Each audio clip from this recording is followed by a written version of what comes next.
International web channel association के वफद की शेहांवाला कब्रिस्तान में ग्रीन लाला मूसा के तावन से जारी शजरकारी मुहिम में शिरकत, पौधा लगाया और इंतजामिया की काविशों को सराहा।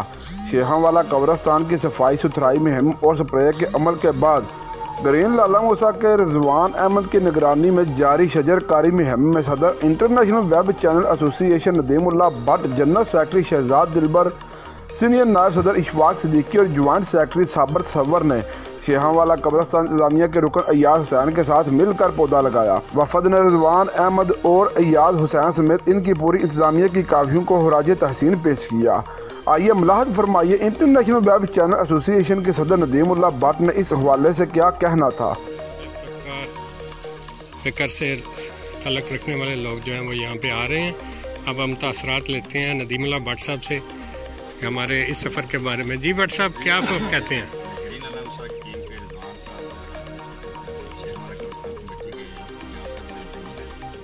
इनकी बहुत अच्छी काविश है जी। ग्रीन लाला मूसा टीम इसको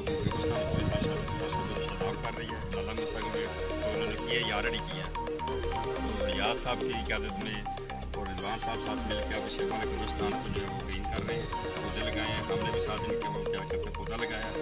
हम इनकी जो काविश है उसको शहरियों से भी अपील है कि अभी हमारे शेहांवाला कब्रिस्तान की जगह बहुत कम है।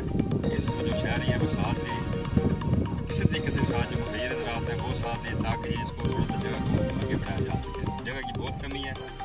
इस कमी को मद्देनजर रखते हुए शहरी जो मुहैया ज़रात हैं वो जो है शेहांवाला कब्रिस्तान इंतजामिया का प्लांटेशन में भी साथ दें। इस कब्रिस्तान को बात करने के लिए जगह में मज़ीद काम